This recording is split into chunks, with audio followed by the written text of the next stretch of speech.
আসসালামু আলাইকুম। আজকে আমরা আলোচনা করব ২০২৬-২৭ সালের অর্থ আইনের ইনকাম ট্যাক্স জমা দেওয়ার সময়সীমার যে বেসিক পরিবর্তনটা আসছে। আমরা আগে থেকেই জানতাম ৩০ নভেম্বর পর্যন্তই আমরা ট্যাক্স ফাইলিং বা রিটার্নটি জমা দিতে পারতাম। বাট ২০২৬-২৭ সালের অর্থ আইনের ব্যাপক পরিবর্তন আসছে। আর এই পরিবর্তনটা নিয়েই আজকে আমাদের এপিসোড। আমরা আজকে দেখব আমাদের আইনের আমরা যে পার্সোনাল ফাইলিং বা ট্যাক্স রিটার্নটি জমা দিই, এই বছরেই আমাদের জন্য একটা ধামাকা অফার দিয়ে রাখছে সরকার। আমরা সেটার বিষয়েই সম্পূর্ণ বিস্তারিত আলোচনা করব। আসলে ২০২৩ সালের আয়কর আইনের যে ধারা ১৭০টা সংশোধনীর কথা বলছি আমি, কারণ পার্সোনাল ট্যাক্স ফাইলিং এর যে ডেটটা বা সময়সীমা সেটা দেওয়া আছে ১৭০-এ। আর এই ৭০টাই ব্যাপক হারে চেঞ্জ হয়েছে এবার। আচ্ছা, বর্তমানে রিটার্নের সময়সীমার যে বিস্তারিত চেঞ্জ এবং এর ফলে আমাদের যে প্রণোদনাটা পাবো, আমাদের সরকার অলরেডি সংসদে ডিক্লারেশন দিয়েছে সারা বছর ধরে আমরা এই রিটার্নটি দিতে পারবো এবং এই রিটার্নটা জমা দেওয়ার ৪টি ভাগে ভাগ করছে। যে ৪টি ভাগের ফলে দেখা যাচ্ছে আমরা কিছু সময় রিটার্ন দেওয়ার ফলে আমরা প্রণোদনা পাবো বা সময়টা পার হয়ে গেলে পরেই আমাদের অতিরিক্ত ট্যাক্স বা কর আসবে।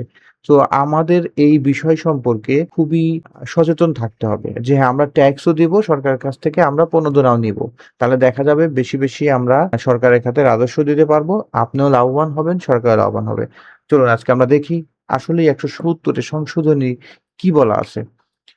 তাহলে আমরা প্রথমেই বলেছি ৪টা স্লটে ভাগ করা হয়েছে রিটার্ন দাখিলের সময়সূচি ও প্রভাব। হ্যাঁ, রিটার্ন দাখিলের সময়সীমার ৪টা ভাগে ভাগ করা হয়েছে ১ জুলাই থেকে ৩০ সেপ্টেম্বর, ১ অক্টোবর থেকে ৩০ ডিসেম্বর এবং জানুয়ারির ১ তারিখ থেকে মার্চ পর্যন্ত এবং লাস্টে যেটা এপ্রিল ১ তারিখ থেকে ৩০ জুন পর্যন্ত। আচ্ছা, এর ভিতরে আমাদের কি কি প্রণোদনা আছে আর কি কি অতিরিক্ত কর আছে আমরা সেটা দেখতে পাচ্ছি। হ্যাঁ, জুলাই ১ তারিখ থেকে যদি সেপ্টেম্বরের ৩০ তারিখ পর্যন্ত আমরা আমাদের ট্যাক্স ফাইলিং করে দিতে পারি, তাহলে অবশ্যই সরকার আমাদের এখানে রাখছে ৫% অথবা ২৫,০০০ টাকার যেটা কম, আমরা সেই প্রণোদনাটুকু পেয়ে যাব। তাই আসুন আমরা ৩০ সেপ্টেম্বরের মধ্যেই আমাদের ট্যাক্স ফাইলিং করে জমা দিয়ে দিই।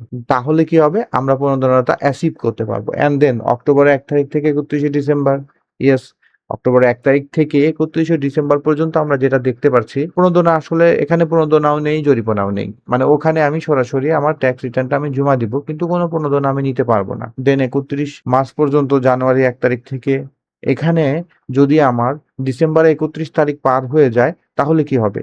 তাহলে আমাদের অবশ্যই ২% হারে অথবা ৩,০০০ টাকার যেটা বেশি, এর মানে অবশ্যই আপনাকে ৩,০০০ টাকা জরিমানা দিয়েই রিটার্নটি দিতে হবে। অ্যান্ড দেন এপ্রিলের ১ তারিখ থেকে ৩০ জুনের মধ্যে যারা একদম আলসেমি করবেন, তাদের ট্যাক্স রিটার্ন জমা দেওয়ার একদম বছর শেষে, তখন যে আপনাকে ৫% অতিরিক্ত এবং ৫,০০০ টাকা যেটা বেশি আপনাকে সেই অ্যামাউন্টে, মানে ৫,০০০ টাকা সর্বনিম্ন আপনার জরিমানা দিয়ে তারপরে আপনার রিটার্নটি ফাইলিং করতে হবে। সো আমরা এই বছরের ৪টা দেখে নিলাম। তাই আমি আপনাদেরকে যেটা বলবো বা আমরা সবাই উচিত যে ১ জুলাই থেকে ৩০ সেপ্টেম্বরের মধ্যেই ট্যাক্স ফাইলিংটা করা। তাহলে কি হবে? আমাদের ট্যাক্স থেকেই আমরা প্রণোদনাটা পেয়ে যাবো। আমাদের ট্যাক্স অনেক কম আসবে।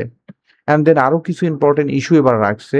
যেমন অতিরিক্ত বিধানসমূহ যেটা রাখছে, যারা কখনোই রিটার্ন জমা দেননি, তাদের ক্ষেত্রে বলা হচ্ছে যে পরিশোধিত আয়কর বর্ষ শেষ হওয়ার পরবর্তী ৩০ জুনের তারিখের মধ্যে, দ্যাট মিনস পরবর্তী বছরের ৩০ জুন তারিখের মধ্যে আপনি রিটার্নটি জমা দিতে পারবেন।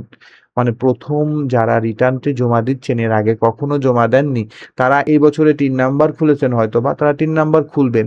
অ্যান্ড খোলার পরে কি হবে? আপনারা ৩০ জুন পর্যন্ত না, পরবর্তী ৩০ জুন পর্যন্ত আপনি রিটার্ন যেকোনো সময় রিটার্ন দাখিল করতে পারবেন। ওইটা আপনার জন্য অ্যালাউ করা হয়েছে। এবং আরেকটা বিশেষ বিষয়, বিদেশে অবস্থানরত যদি কেউ থাকে, তাদের অবশ্যই ৯০ দিনের মধ্যেই রিটার্নটি জমা দিতে হবে।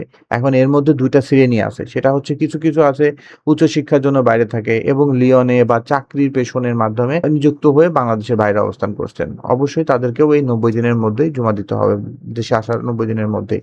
এবং আরেকটা শ্রেণী আছে অর্থ উপার্জনের জন্য বৈধ বিষয় বা পারমিটধারী হয়ে বাংলাদেশের বাইরে অবস্থান করছেন। তারা দেখা যায় বছরে ১-২ বার আসেন। এখন তাদের মধ্যেও একই সেম, যে ৯০ দিনের মধ্যেই আপনার আসলে প্রত্যাবর্তনের ৯০ দিনের মধ্যেই আপনার আয়কর রিটার্নটি জমা দিতে হবে। আশা করি এই বছরের সকল চেঞ্জগুলো আপনারা বুঝতে পারছেন এবং আমাদের উচিত আমাদের সঠিক সময়ে ট্যাক্স রিটার্নটি ফাইলিং করে দেওয়া এবং আমাদের 2026-27 সালের যেই আক্ষরিক অর্থে যে পরিবর্তনটা আছে এর সাথে আরো ইম্পর্টেন্ট আরো অনেক পরিবর্তন আছে। আমরা সেগুলা নিয়েও ডিসকাস এবং আলোচনা করব। ততক্ষণ পর্যন্ত ভালো থাকুন এবং সাবস্ক্রাইব করুন নতুন ধারা এবং সংশোধনীগুলো জানতে। Thank you.